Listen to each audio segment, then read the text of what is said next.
Well, hello. I'm Rhonda Lauritsen, the founder and one of the authors and instructors here at Evalogue.Life.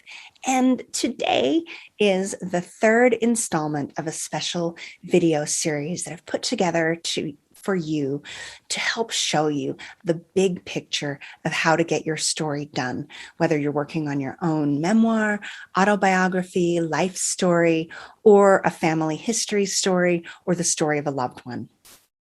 I want to thank you because I've received so many great questions the last few days. I have a few more to respond to, but I promise I will respond to all of you personally and all of your comments. It got me thinking about how much I love questions. There's something about a great question and then realizing I don't know the answer to really spark creativity, to spark new learning. And for me as an instructor, it helps me remember beginner's mind.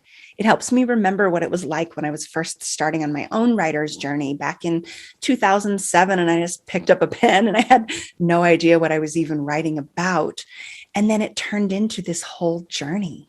Over the years, Rachel and I have received literally thousands of questions from students at conferences, in our in-person classes, our writing groups, and then our online classes, working with clients one-on-one, and then, of course, all the emails that we get from readers.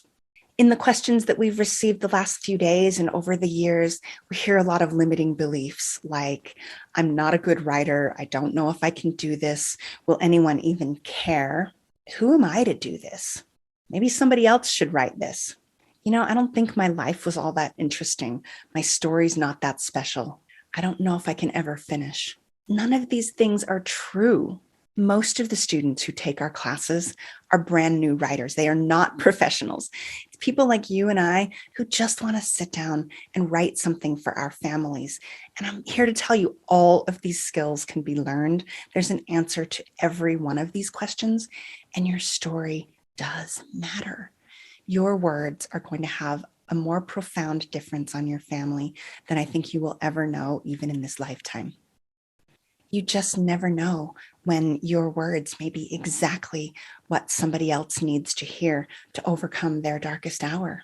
I mentioned some of the limiting beliefs as well as all the questions that we've received, literally thousands through the years.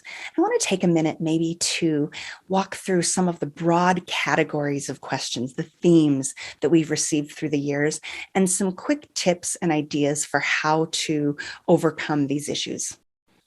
So one of the broad categories of questions is, how do I make my story interesting? I don't want to spend all this time and have it be boring and have nobody want to read it.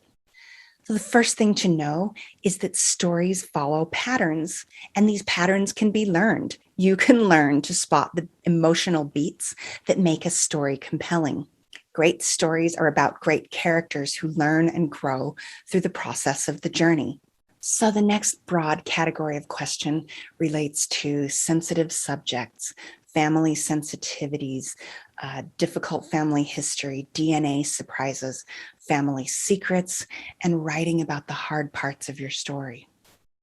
This was the theme of the video that I sent out on Saturday to give you some high-level mindsets and some checklists and things to consider as you work on the difficult parts of your story.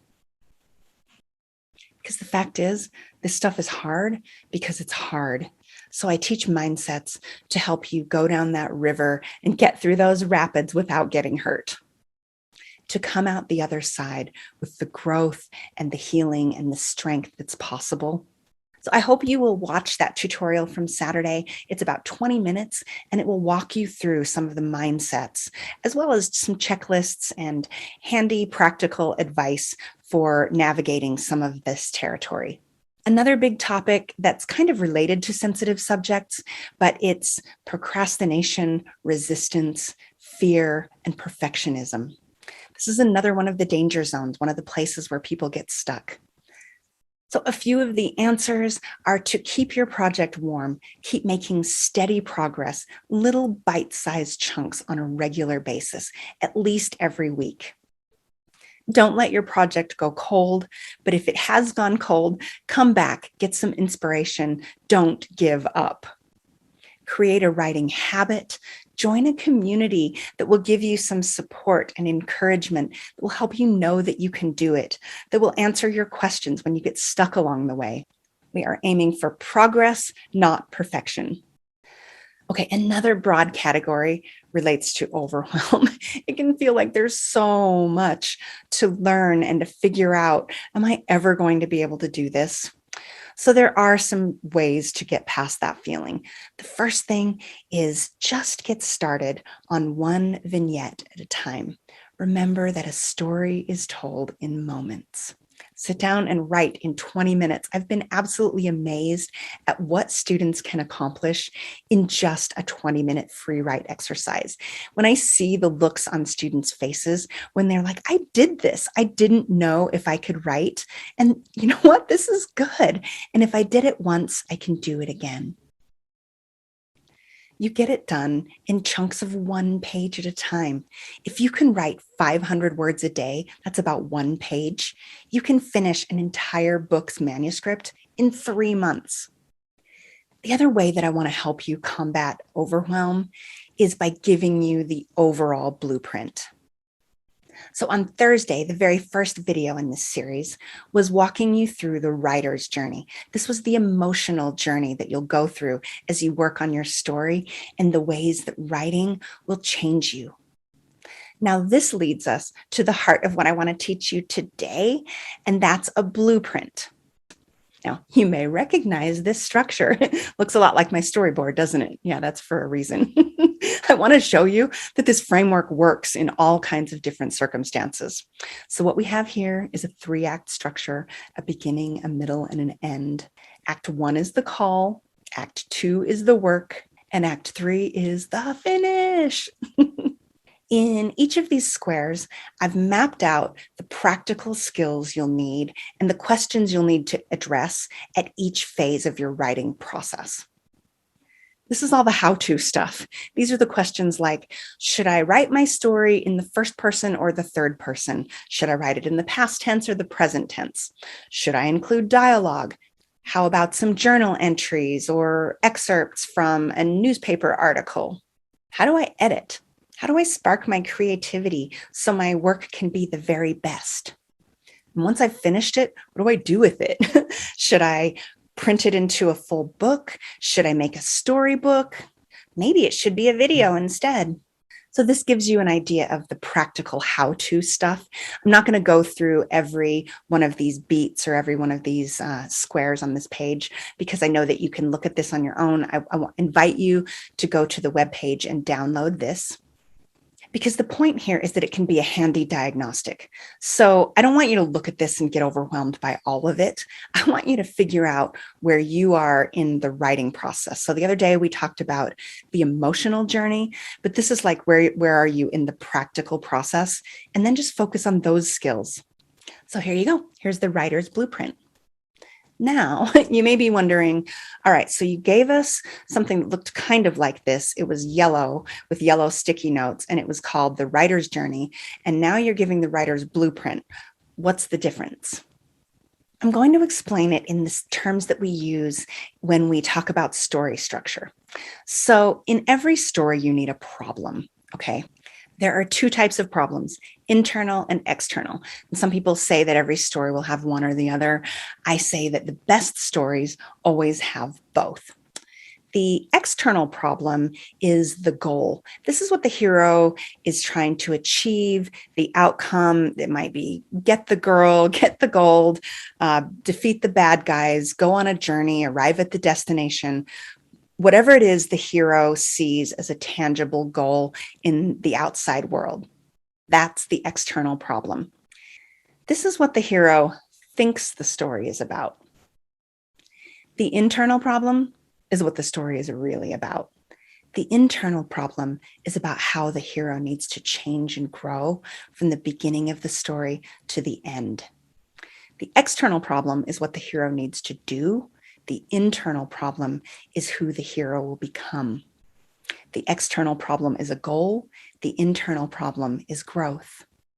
The external problem is about overcoming physical challenges and obstacles. The internal problem is about overcoming resistance and fear. So, similarly, when you begin your journey, you have a goal, right? You want to write a story, you want to finish. That's the external problem. That's the blueprint. So, here on the blueprint page, we have all of the skills and the things you need to do, the external challenges to overcome. And on the yellow writer's journey, you have the emotional journey that you will go through and the ways that you will grow and change and heal, and that your family will grow and change and come together as a result of writing these stories.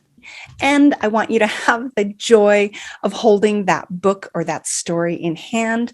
I would love for you to be able to give a story to your family for Christmas and not just focus on stuff, but to focus on relationships and purpose and our values and our place in this world. Now, on Thursday, I will be sending you out something new. Rachel and I are going to introduce a new model for our teaching. We're going to make our free stuff even better and tighter and easier to digest. And we have a new model of teaching for those who are ready to get more support and more help and more in-class exercises and all the things you need to finish. You know, since we've been teaching, we've been really trying to figure out what it takes for students to be successful, to get it done, and to stay the course. And this new model is the culmination of everything. We started teaching online in 2020, right before the pandemic. That was serendipitous. We'd worked for almost a year to put together the first online classes and launched it right before the pandemic. I mean, the timing could not have been better. And then we've been fine tuning. We've been figuring out, okay, so the curriculum is great, but what is it that's missing? What's the additional support that we need to put together? We've been experimenting with the live teaching, and honestly, we've been having a ball. Absolutely love teaching online on Thursdays, but there's some pieces we wanted to add to it. So we'll have a special new offer for you with all kinds of bonuses and goodies just for our most loyal students, the ones of you that have been with us for a long time, to encourage you to take the leap with us. If you're ready to really dive in and get this thing done, we want to invite you to come along with us. So watch for that on Thursday. In short, I just want to thank you again for being with me, for participating in these trainings, for your comments. Please scroll down and leave me a comment. What do you think? Where are you in your journey? Anything that you want to share or ask about, maybe that you're stuck on or that you're not sure about? Is it starting to make sense, these two frameworks, the writer's journey and the blueprint, how they come together? I hope this is starting to come together for you. In the meantime, see you Thursday.